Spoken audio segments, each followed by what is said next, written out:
This is Vermont Edition. I'm Michaela Lafrac. This week, there's a new tariff in town. The Trump administration is imposing a 50% tariff on imported kitchen cabinets and bathroom vanities, and a 30% tariff on imported upholstered furniture. The impact of other tariff hikes has caused significant volatility in the price of other construction materials, like steel and aluminum. I was reading a trade website for the construction industry this morning, as I do, and I learned that more than 40% of contractors canceled, postponed, or scaled back a project in the last 6 months because of higher costs. Meanwhile, developers here in our region are trying to weather this storm and meet the demand for more housing, particularly affordable housing. Just last week, members of Vermont's congressional delegation gathered for a ribbon-cutting ceremony for a new affordable housing development in Shelburne. It's one of the largest developments of its kind in Vermont in recent memory. It was a joint effort by two nonprofits, the Champlain Housing Trust and Evernorth. The Champlain Housing Trust CEO, Michael Monty, is here with me in the studio today. Michael, welcome. Thank you so much. A new tariff's in town. That's good. Yeah. That's pretty good. Yeah. Okay, I didn't hear you laugh. I didn't get it. I'm so sorry. Sheriff, tariff? Yeah, okay, now I get it. All right, let's move on. All right, listeners, save me from myself. If you have questions about the new Shelburne development or other affordable housing projects going on in the state, please give us a call this hour. You can call in at 800-639-2211 or send us an email to vermontedition@vermontpublic.org. So, Michael, as I was just saying, these construction costs from labor to materials are at a high right now from the past couple of years. How are tariffs impacting your work building affordable housing? Sure. I think the anticipation, first of all, developers, thank you for inviting us. Anytime. But I do think that every developer wants to know two things. One, the regulatory process is straightforward, and the development that they're going to proceed with has all the expenses really laid out. The issue has been is that most developers don't know precisely what's going to be happening in terms of materials, and that has been really one of the biggest obstacles. It's really hard to price out things and developments based upon an unknown around that. We just got an elevator in Post Apartments downtown, $17,000 tariff. Wow. On that one elevator. On top of so there's the cost of the elevator, then another $17,000 tariff. And so that with BABA, which is Build Back, Buy America kind of program from the Congress, and the cost of materials that are coming across the border from Canada, which have had some tariffs on them as well as sort of increased costs, has really created difficulties in terms of sort of just the pricing of everything. Yeah. And it's an unknown. And really, when you look at what has happened over the last 5-6 years, you could look back and say $400,000 per unit was really high. And now we're looking at $600,000 as being sort of the number that seems to be in front of us. Now, for our developments, we typically are doing things that are a little bit more than just building housing. So we're dealing with brownfields remediation. In the cost of Bay Ridge, there is $5 million in new infrastructure cost. That went in new stormwater, water systems, roads, a solar facility that's $1 million. So there's a range of things and costs for that particular cost per unit for Bay Ridge that in fact have these other externals. Now, those are things that are typically needed to be developed, used, created when you're doing development. But those are a little bit outside of simply the cost per unit as well. Yeah, break those down for us a little bit more, because the Bay Ridge development, which is this new big housing development in Shelburne that we're talking about, it was built on the site of an old Econo Lodge that the Champlain Housing Trust bought about 12 years ago, I think 2013. It was. So it's not like it was in some field in very rural Vermont. It wasn't a green field. No. Not even close. It's in Shelburne. Yes. So there is existing infrastructure there. Why did you have to pay so much for things like new wastewater systems? There was simply nothing in place that was going to be able to manage what we had that we were building. So the 94 units really required new stormwater, new water systems, and we have a new road going into it. We really just couldn't turn off into this development off of Shelburne Road. It wasn't going to work that way. So really it was really that cost that really, again, road, stormwater, preventing pollution on the lake, really kind of key issues. Yeah. And the fact that we were doing a level of energy investment that's higher than most, especially the solar field that we built, as well as solar on top of the roofs, which... Why'd you do that? Well, two things. One, it's the right thing to do to move towards electricity. Mm-hmm. I think that sort of has some value. It will have some value in terms of the operating costs of the property. So we're doing more development costs up front with a lower operating cost as a result. I think also it just, that cost savings on the operating, and I think the fact that it's, we're moving more towards electric and solar than we are moving away in terms of things like systems like gas and I know there coal. are a number of different state regulations in place that if you do X, you'll qualify for Y amount of funding. Was there some sort of in all of these projects, first of all, there's in the rental housing especially, very little, not very much state money was involved. There's a lot of leveraging of other tax credits and other programs, and so. There was not all of this was not state property, state income taxes or state property taxes that were going into this development. Much of it was leveraged, and so for even the solar, there were tax credits that were involved, and we were able to get investors to come in to be able to sort of reduce their taxes on that side through the investment of the solar. So as much as possible, we're using what I would call other people's money. Yeah. Former Mayor Peter Clavell used to call it opium, but other people's money. And I think in that, there's a joke for you. And I think in that context, I think that's what we did. We leveraged a lot of money from other sources, including the federal government, low-income housing tax credits, certainly congressionally directed spending from both Ballant and Welch, both great supporters of this particular project. And I think the thing that we sort of miss is the mission here is really to support folks who need affordable housing, rental housing, and in this case, home ownership is a really big key.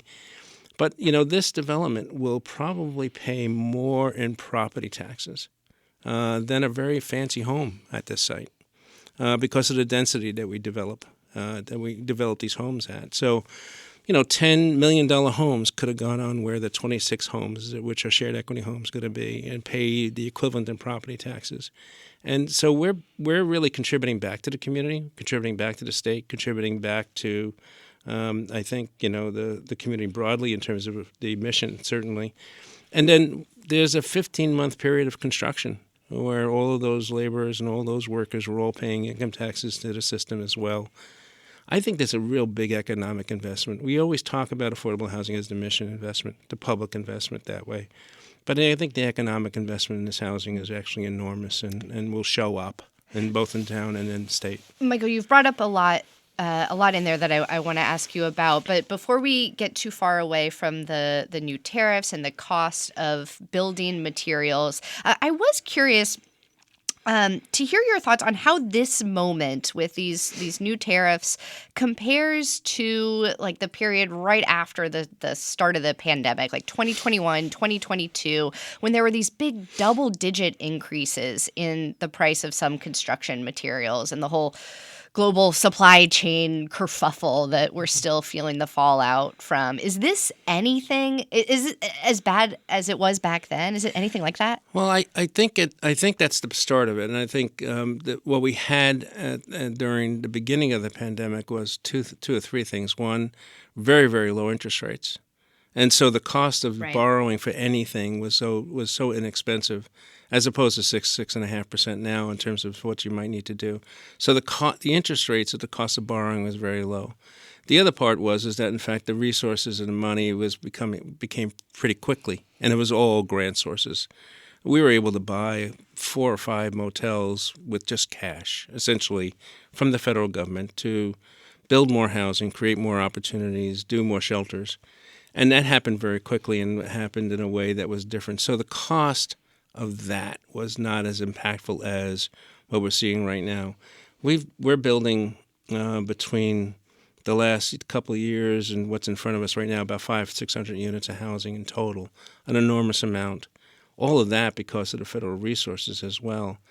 So the cost of the development, I got to say, is not hidden, but because we're able to leverage so much in terms of federal sources. Yeah. The cost of Vermont is a lot less than people are thinking. Well, I want to put a pin in those federal sources I'll because stay they're right here. changing. But we have a question coming in from Bob in Rutland. Bob, go ahead. Yes, thank you very much. My question really was for your guest later on, like Mrs. Rom Hinsdale, but this is in particular to the definition of what's called affordable. Now, I know at most places in Vermont, that includes Section 8 housing, and I certainly know the gentleman from the Land Trust understands that. But later on, there's been housing put around, for example, here in Rutland, that are not Section 8 housing, and as a matter of fact, have certain criteria and requirements in order to go into that housing that you had to earn upwards of $40,000-$50,000 a year, only to meet that apartment, and obviously that's not affordable housing. So I just want to know what definition has been set for some of these developments when it comes to Section 8 apartment availability for the units. Yeah. Thank you. Thank you, Bob. Can you help us better define affordable housing, Michael? Well, I'll try. What I'll say is, and I'll give you the high end of this, more or less. We have. Here's the other thing I actually failed to mention, and I'll get to the answer.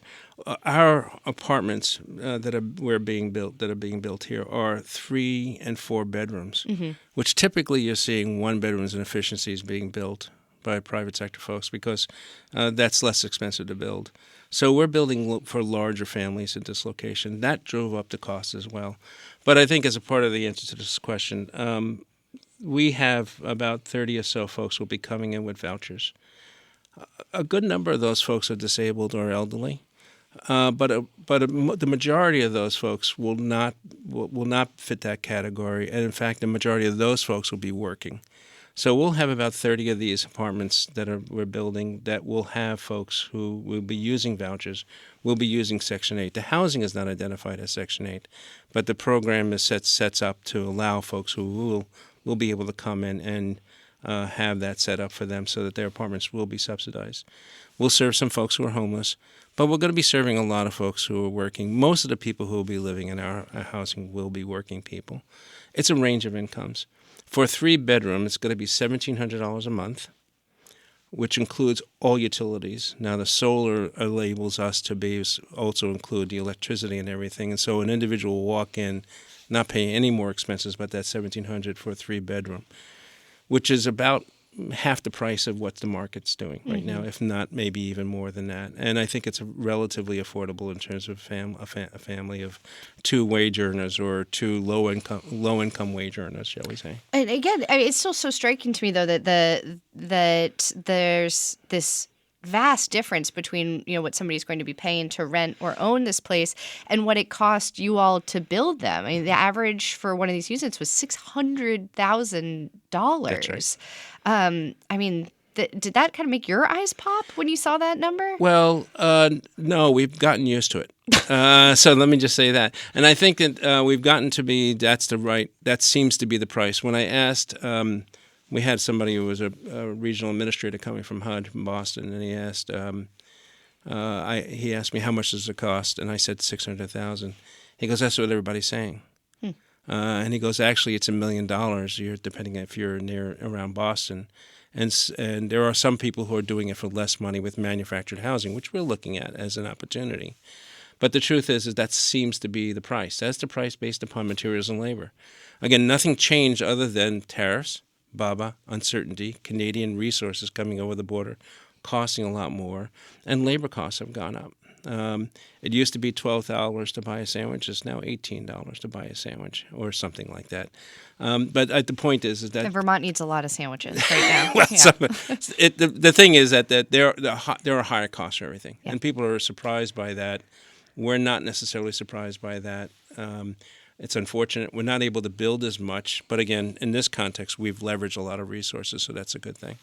We're speaking with Michael Monti, the CEO of Champlain Housing Trust, and we're going to take a quick break here. But when we come back, we'll also be joined by Vermont State Senator Rom Hinsdale, who is from Shelburne, right around the corner from where this new housing development that we've been talking about is opening up. And she's also been laser focused on housing legislation in the Vermont State Senate. Let's take that break. We will be right back.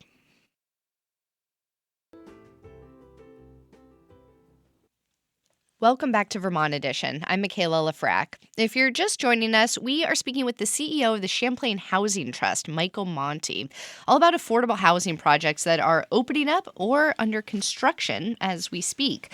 A number of factors are making these projects expensive to build, including tariffs and cost of construction materials, and maybe even some regulations at the state level. And speaking of the state level, we are joined now by a state senator who chairs the Senate's Housing and Economic Development Focused Committee. Keisha Hinsdale is a Democrat from the Chittenden Southeast District and lives in Shelburne. Welcome back to the show. Thanks so much for having me, Michaela. And I'm now Senate Majority Leader. Senator Clarkson is now chairing economic development. Oh my gosh, you can tell it is the off season for the legislature. Thank you so much for correcting me. Senate Majority Leader Keisha Hinsdale. You live right nearby this new neighborhood, Bay Ridge, that Michael and I have been talking about. From your perspective, as a neighbor in the Shelburne area, what are your thoughts seeing this place open up? Yes, what I didn't want Michael to forget to say in terms of the costs that create more public good is that there's also going to be a playground at the center of this. It'll now be the closest playground to my family, where I have a 1-year-old and a 2.5-year-old. So I could not be more excited to welcome 94 new households into our neighborhood that will fill our schools, pay taxes. I think something else, Michael, I thought was so innovative about this is, in a very delicate way, the Champlain Housing Trust tried to offer this housing first to people who are working in Shelburne but can't afford to live in Shelburne. So Wake Robin employees, folks who work for the town, that's critical for our quality of life and our climate future. So this was a really innovative approach that we won't have the state dollars to replicate, but a little bit of investment from the state can go a long way in making this a reality around the state to create new neighborhoods for families. Okay, so let's talk about that potential investment from the state. I mean, the housing development that we're talking about right now in Shelburne was one of the largest recipients of federal COVID-era funding for housing development. And this ARPA money that was used, it's all going to be spent pretty soon. There's no other funding boost coming from the feds, unless I've missed some big news. And we're going to need an influx of revenue. Now, unless we're going to be raising taxes, Senator, where's that money going to come from? So I think our housing partners and my colleagues in the legislature would agree, no one has been more laser focused on the cost per unit of housing than I have. Sometimes really challenging our housing community to make clear, where each dollar is spent so that we don't drive up the market with state dollars as well. And, I know some people probably hit their dashboard when they heard Michael, who I would respectfully and affectionately say, it's not other people's money, right? It's our money too that goes to the federal level. And people often want to remind me of that when I talk about the value of this project. First of all, I think a lot of Vermonters want to see that money stay in the state or help build wealth in our state. So these are dollars well spent. And we are at risk of having our federal dollars from the ARPA era clawed back if we don't spend those dollars on these kinds of projects and meet these needs. You had a caller before who said, what does affordable really mean? And it is a spectrum, but it's one with a number at its base. The idea of being able to afford your housing means that you're not spending more than 30% of your income on your housing. Now, that isn't a fixed number, because if you make less, you can pay less and not be cost burdened by your rent or your mortgage. And if you make more, you're not feeling the same impact. For those who aren't owners of anything in the state, the impact over the last 5 years in the pandemic has been so dramatic that well over half of our Vermont population are cost burdened by their rent, meaning they spend more than half of their income on their rent. So I like to make sure we're focused in the legislature around the cost per unit of all of our different programs, right? To keep people in a motel for a year where we gain nothing and nobody gets any equity out of that is about $40,000 per year. To pay for our VHIP program that rehabs units that aren't habitable right now is about $50,000 a year. And the more expensive the unit means we are investing more, so there's more community value. That person becomes an owner, or we're building new units that open up our housing market, especially in rural areas. But what we really need to keep in mind is the legislature has two other levers that it needs to start pulling more, and the governor and I could not agree more on this, besides just putting money into these projects. We need to reduce the amount of time that it takes to build a project, and we need to increase the density of the project, right? Automatically, the cost per unit when you have 94 units is lower than if we only had 50 units. And this whole parcel is probably smaller than some people's second home acreage right on Lake Champlain nearby. So putting dense housing right along a transit corridor and not delaying into the future when we know things will only get more expensive is critical for us to bring the cost per unit down. If you have thoughts, you can give us a call at 800-639-2211. We'd love to hear from you this hour. Michael Monti, I see you scribbling over there, so I think you do have some thoughts. So ARPA money is going away. Federal dollars are going away. Senator Ram Hinsdale has been talking about ways in which we can make some of these projects, these affordable housing projects, more cost effective. What are your thoughts?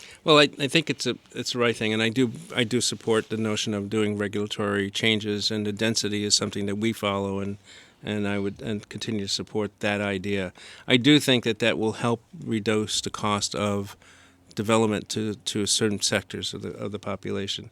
But I do know that for folks who are low and moderate income, and even in work conditions which require even some subsidies, that really this permanent affordability, the long-term affordability that we create, and not something short-term is really the way to go.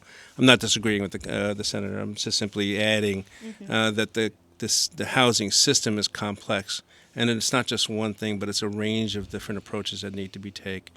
Reducing regulations, having greater density, having certainty, being able to do these things quickly, thinking about different types of materials that could be used in terms of construction are all the right things to do. And at the same time, no matter how hard we do that, we're still going to need to bring in subsidies and to reduce the overall cost to either a homeowner, and there's 26 homes in this development that we didn't talk about, but either as a homeowner or in terms of a renter.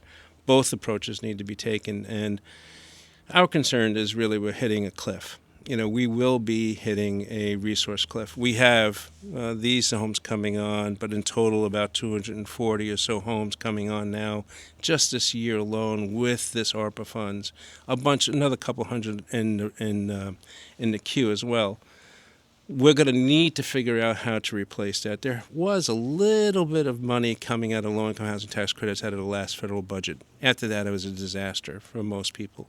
But I do think that we're going to need to figure out how to bring in state resources in order to leverage the existing federal resources like low-income housing tax credits, like the new market tax credit that we've used for home ownership up in Shell Beach and Cambrian Rise in Burlington. That leverage is really important. We can't bring in, and my apologies to the senator on OPM, other people's money. That leveraging of other people's money is really critical. And if we don't have that at the state level, we're not going to be able to, do it as dramatically and as resourcefully as we are now. These units coming on will have a positive impact in a range of ways, but we're going to need to keep the pace up. The governor did something great with a bond vote 6 or 7 years ago, and that resource really, really jumped actually the level of development up across the state. That's when units were less expensive. We're going to need to do more of that. Yeah. Senator Ram Hinsdale, I can hear your dog tried to weigh on this conversation. Unfortunately, we will limit it to humans this hour. No problem. We're used to roosters and other creatures on Vermont Edition. If you're in a place to answer right now, I do want to hear your thoughts on what Michael is saying about, he's saying we're hitting a funding cliff. We need state resources, aka we need more money. Do you agree? And are you going to advocate in the next legislative session for a way to bring in more money? A tax on high earners, for example. So Michael brought up bonding, and I don't want it to get lost that, the legislature deserves a little bit of a pat on the back. And I was on the conference committee to secure $2 billion over the next 10 years to help pay for infrastructure investments. So when Champlain Housing Trust says, we didn't just create 94 units of housing, we created a neighborhood out of a brownfield site, that's where the state can invest more in each project for shared public infrastructure that then benefits the entire community. So, for example, we hope that the Hula project in the south end of Burlington is able to take advantage of the Community and Housing Investment Program, CHIP, our new tax increment financing program, to build something like 1,200 units of housing. Now, the resources will not only go to the infrastructure for the housing, but for a multimodal transportation center and the underground infrastructure to clean up much more of the stormwater and wastewater of this whole south end of Burlington. So we can get a lot of bang for our buck in investing in what's beneath the housing, which used to be more of government's job. Right now we're putting on developers, whether they're affordable housing developers or market developers, that they have to build out the neighborhood and the housing on top of it. The state needs to take a more proactive approach. And again, the governor and I agree on this, on us building the public infrastructure that will come to benefit more than just those units of housing. So we have a ways to go until we meet the demand for affordable housing in Vermont. I mean, there's this statistic that's always floating around about how Vermont needs, I think it's now 24,000 more homes in the next 5 years to meet demand. That's according to the most recent housing needs assessment for the state, which was released last year. We're talking here about, 25 units here, 100 units there. It's kind of hard to conceptualize hitting 24,000 units in the next 5 years. Do you think we're even going to get close to that, Michael, and then the senator? I think it's important to sort of lay out what's needed. It's been hard to really achieve that. We started looking and measuring this about 7 years ago in the state, in the county, and we were able to sort of see that progress is being made and housing is being built, and private developers are doing their part in other parts of the state. Other parts of Chittenden County. We see it at Cambrian Rise. We know we're both partners in Cambrian Rise and also in Hula, but we see it in South Burlington and Williston. We just had to sort of just set a goal and go at it. It's hard. It's best not to be discouraged by it, because otherwise you'll say just 64 here, 24 there. We have about 500, 600 units that are coming online in the last couple of years, with this year too. That's a good number. That's a solid number, and we shouldn't deter ourselves from that. We have to be hopeful and positive. If we had a better environment to work in, if we knew there was a federal government that was going to be supportive of this, if there was some other legislation happening at the federal level, we know that mark would be harder and easier to get to. And I appreciate the senator's support for TIF. I've done TIF work in the city of Burlington for years. It really created opportunities in downtown Burlington, and we see the opportunity for TIF and around the state as well as. And especially in context of the new program for Hula and other places. So, anything that the state and cities, municipalities can do to make it easier for development to occur is the right thing to do. Yeah. So, the support there. Senator, what are your thoughts there, especially on this bigger picture that we're looking at, 24,000 homes needed in the next 5 years? And so, there's lots of numbers that get thrown around. It is actually somewhere between 24 and 40,000. And that's if you try to bring back onto the market housing that we've lost. We have about 19% of our housing stock is not fully habitable. We have a lot of second homes, and you've seen the legislature try and tip the tax balance so that we're asking those who are on their second or third home to pay more than primary residents. But I actually believe our goal is incredibly bite-sized, and I appreciate our regional planning commissions being a part of this. So if people want to break it down, for example, over the next 5 years, Burlington needs to build about 2,000 units to meet that goal, whereas Middlebury needs to build 500 units, and our smaller towns may need to build between 10 and 25 units. And that alone is probably needed just to help keep older folks in the community they're from, rather than require that they go 3 counties away to be in a senior living facility. So when I went to the groundbreaking of a new project in Middlebury that's going to be multi-income housing, their select board chair, Brian Carpenter, stood up and said, "This is 250 units and we have 250 more to go." And I could have cried, because that's the leadership we're asking for from our communities. No, if we look at it as a huge number, we will get overwhelmed. But per community, it's very doable. And it just means communities coming together to envision how they welcome folks, not trying to push those folks to a different community. Yeah, you mentioned about 2,000 units needed in Burlington. Briefly, Michael, I'm wondering if we can end on a note about the project you all are working on downtown to bring more of those units. Well, I mean, we've been sort of working in partnership with Cambrian Rise, and the senator was very much involved in the initiation of that project years ago. But there's another 400 or 500 units there to be developed. Hula is another one as the senator said, just 1,200 units. We're partnering in that as well. I do see that as all opportunities. I do, and I wouldn't want to sort of pull the reins back on any of this stuff. But every developer I know says, "Oh, I was expecting to get it done in 3 years or 5 years, and it's always taking 5 or 10." Yeah. And but point is, not to let that go as the goal. That should be what we should be doing. There should be more housing being built. Hula development should go quickly. We did see where it did happen in South Burlington and the city center, where development did go up fast, in part because they had a good partner at the University Medical Center and all of that. But I think that those opportunities are in front of us, and we should take them.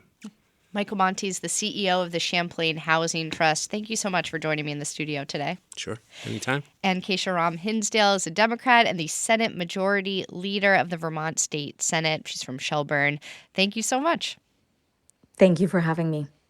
All right, we have to take one quick break here. I hope you're hungry, though, because when we come back, we're going to share some ideas for where to get cider donuts, late season creamies, and other fall treats.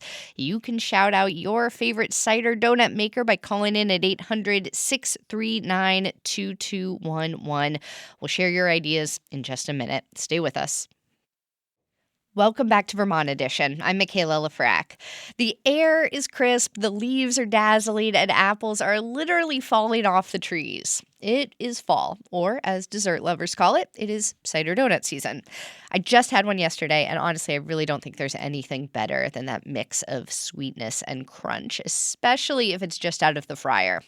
For the rest of the hour, we have Melissa Passanen in the studio with us. She is the food and drink writer and editor at 7 Days, and every month or so, she and one of her colleagues joins us for an update on food and beverage news from our region. Melissa, it's good to see you. Always delicious to be here. Yes. Okay. Donuts. When I asked you what you wanted to talk about this week, you were like, we should talk about donuts. Yeah, I mean, fall is definitely cider donut season, but in my book, every season is donut season. Respect. So you recently wrote about a place in Swanton that serves up really amazing cider donuts. Yes. Can you tell us about it? Absolutely. Okay. The best I've had, I must say.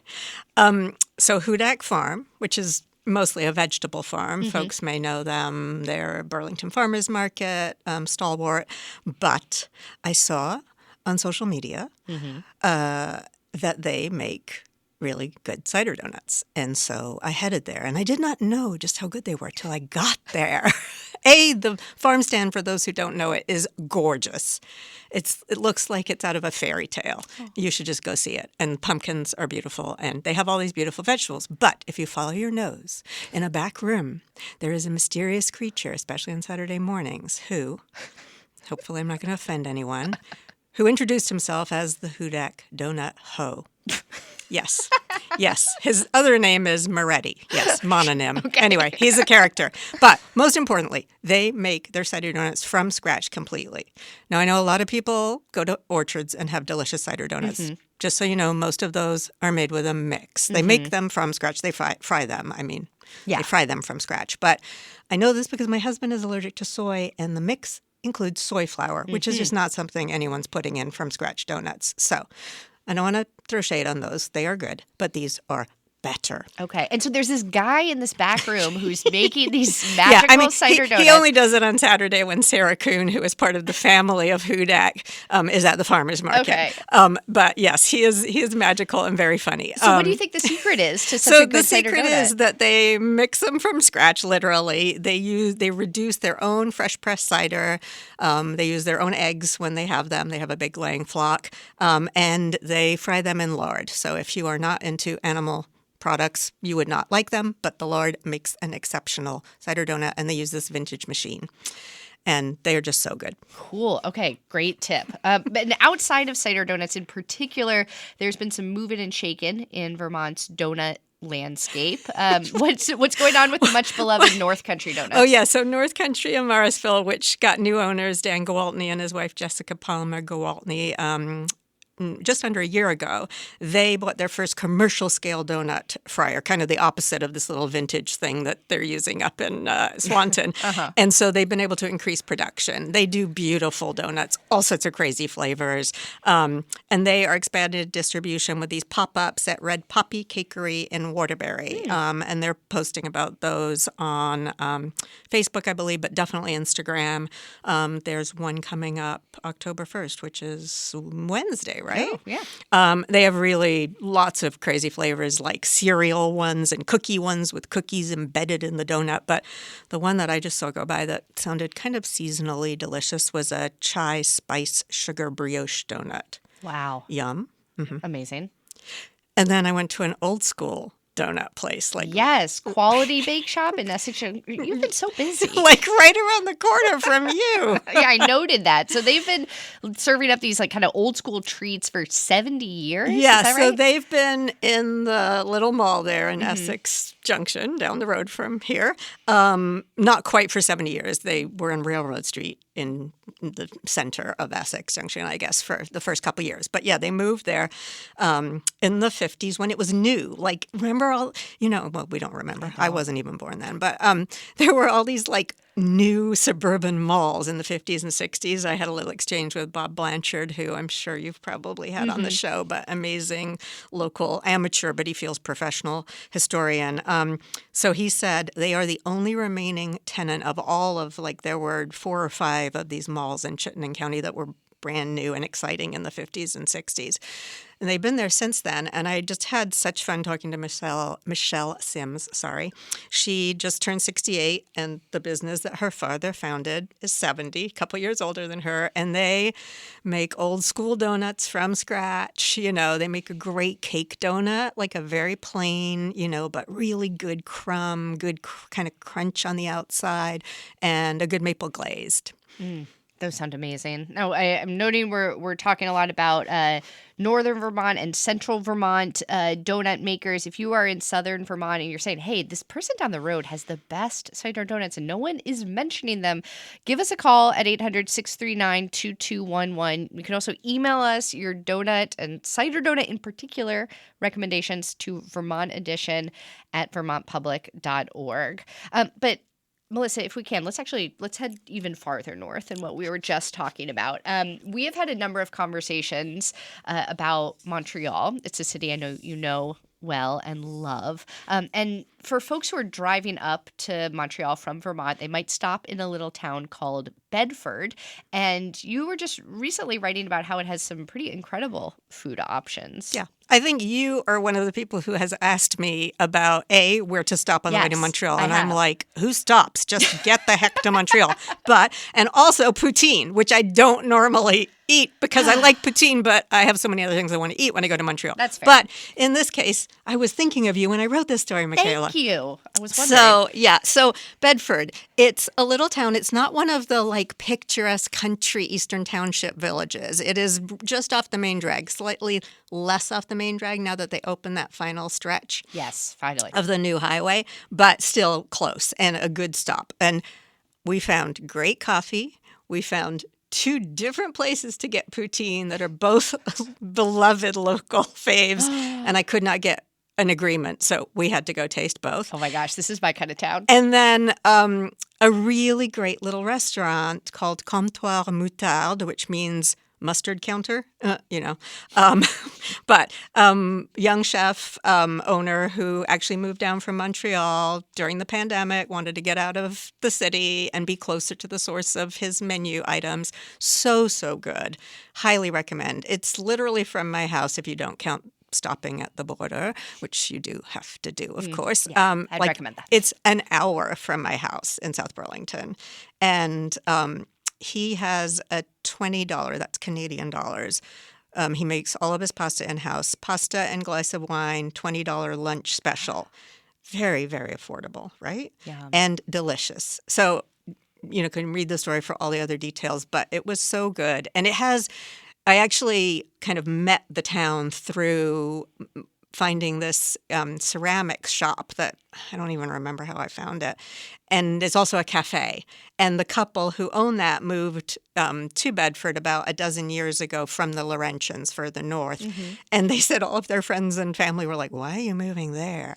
And it's just one of those places. It's got a little bit of grittiness. It's a former mill town, a little Winooski vibes, but and White River Junction, it reminded me of a little bit.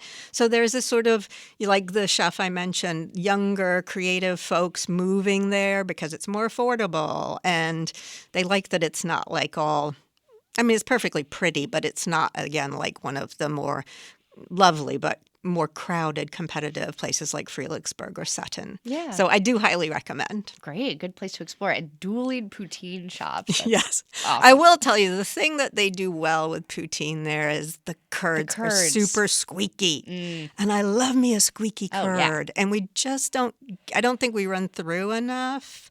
And I know you didn't bring me here to talk about Wisconsin, but I was just in Wisconsin for the weekend.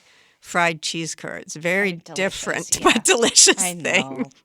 And they have loads of squeaky curds there. Okay, but this will help us transition to our next topic. True. Let's take this cheese route to Shelburne Farms.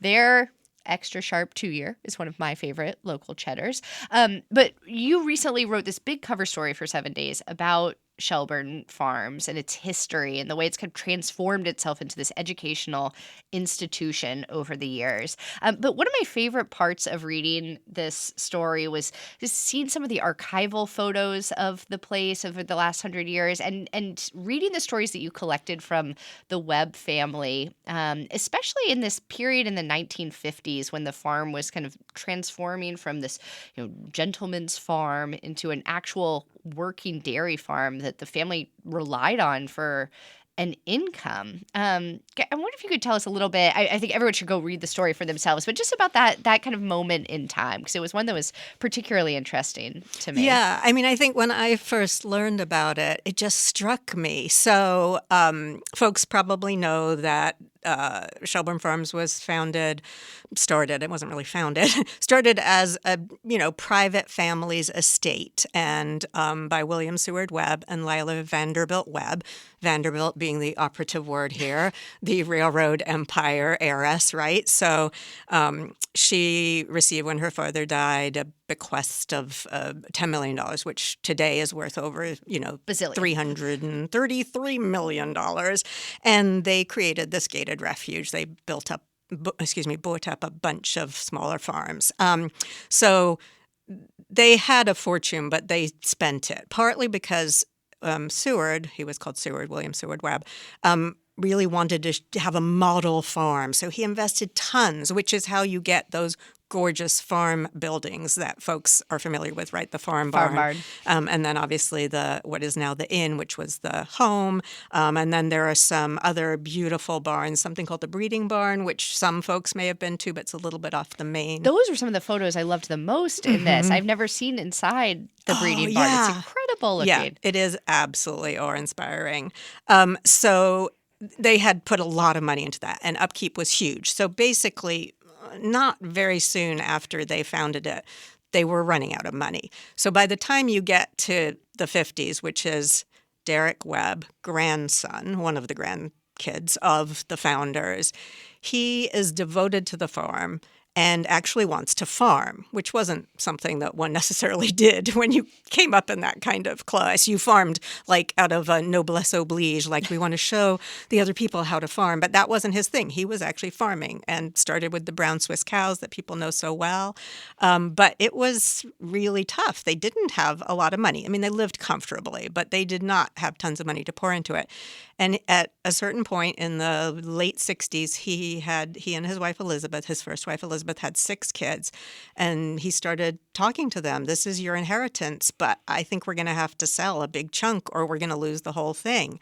And they, to a kid, I mean, they were like 11 to 23, they said, please, no, let us figure out a way to turn it into an environmental education nonprofit.